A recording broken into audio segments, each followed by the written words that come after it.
এই জায়গাটা থেকে আমার প্রশ্ন, কারণ আমার অনেক দর্শকরা এই বিষয়টি নিয়ে প্রশ্ন করেছিলেন। অনেকের হয়তো স্ট্যাটাস নেই, তারপরে তিনি বিয়ে করেছেন, স্ট্যাটাস এখন তিনি অ্যাডজাস্টমেন্ট করছেন। এই মুহূর্তে তিনি কিভাবে কনসুলার প্রসেসিং কিংবা তিনি তার হোম কান্ট্রিতে যাবেন? সেটা প্রশ্ন।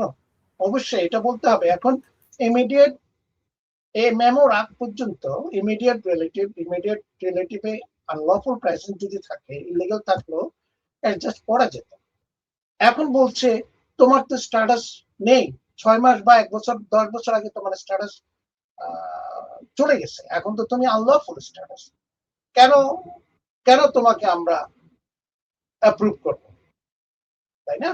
সো এখন তার প্রশ্ন কি হতে পারে?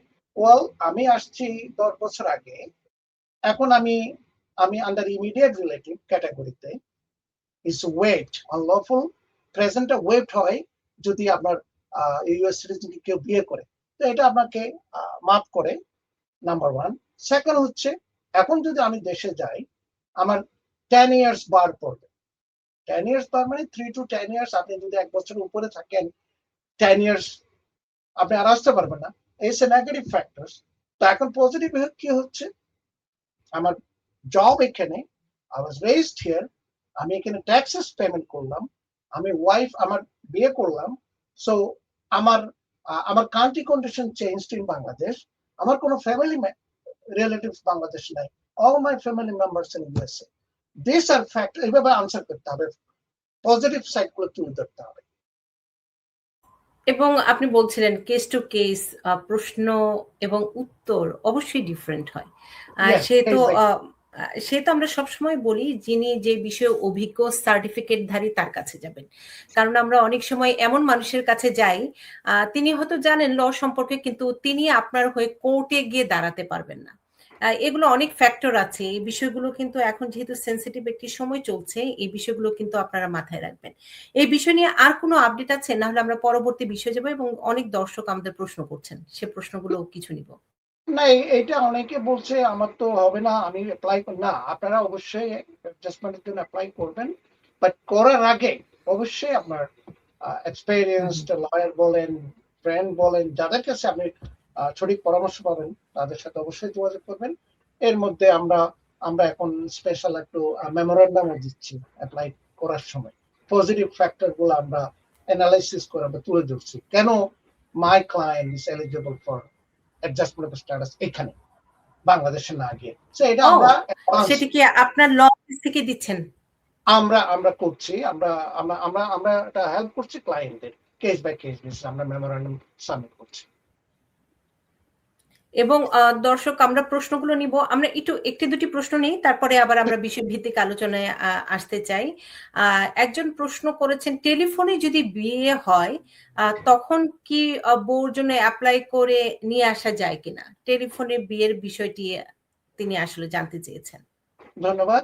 এটা অনেকেই করে থাকেন, পাশে it's not eligible, it's not recognised by US immigration law. টেলিফোনে বিয়ে এটা ইমিগ্রেশন লতে নট রিকগনাইজড। কেউ যদি করে থাকেন টেলিফোনে বিয়ে, এটা যদি প্রুফ হয় যে টেলিফোনে বিয়ে করেছেন, it will be denied. তার মানে আনার কোনো সম্ভাবনা নেই টেলিফোনে? না, যে গিয়ে বিয়ে করতে হবে, ফিজিক্যাল প্রেজেন্স ইজ রিকোয়ার্ড। এখন অনেকেই করে থাকেন, আসার পরে যখন অ্যাপ্লাই করে ওরা ছবি দিতে হয়, বিয়ের অনুষ্ঠান আমরা অনেক পিকচার দেই, এবং অনেক সময় ওদের যদি ইউএস যদি ইমিগ্রেশন যদি দেখে জিজ্ঞেস করতে পারে, তুমি যে বাংলাদেশে গেছো এখান থেকে বিয়ে করার জন্য, প্রুফ, সাবমিট দ্য এভিডেন্স। এখন এভিডেন্সের জন্য এয়ারলাইন টিকিট আমরা সাবমিট করি, পাসপোর্ট স্ট্যাম্প, যদি এক্সিট এন্ড এন্ট্রি স্ট্যাম্প, এগুলো আমরা সাবমিট করি। সো এইসব ভেরি ইম্পর্টেন্ট, বাট টেলিফোনে বিয়ে is not recognised under immigration law.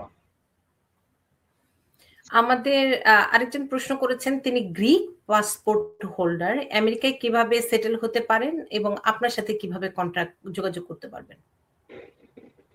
Well, আমার কন্ট্যাক্ট হচ্ছে আমার ইমেল kairul@basharlaw.com। আপনারা আমার ওয়েবসাইটে যেতে পারেন, ওখানে আছে তো গ্রিক যদি নাগরিক হন, উনি ওনার এখানে সেটেল করার জন্য একমাত্র ওয়ে হচ্ছে ইনভেস্টমেন্ট অপরচুনিটিতে, আমরা যেটা ইউ ভিসা বলি। আর একটা হচ্ছে আপনার EB-5, $1 million investment, quite lot of money. আর একটা হচ্ছে এক্সট্রাঅর্ডিনারি এবিলিটিতে যদি থাকে।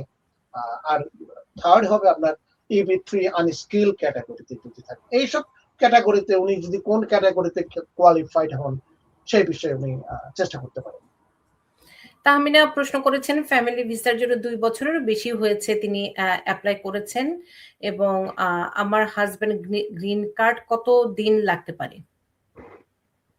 ধন্যবাদ। গ্রিন কার্ড যারা এখন অ্যাপ্লাই করছেন, ওদের এখন বর্তমানে 2 বছর থেকে 3 বছর মতো সময় লাগছে। সামটাইমস মোর দেন 3 ইয়ার্স। বাংলাদেশ থেকে যদি ভিসা নিয়ে আসতে হয় গ্রিন কার্ড দাঁড়িয়ে সময় বেশি লাগছে।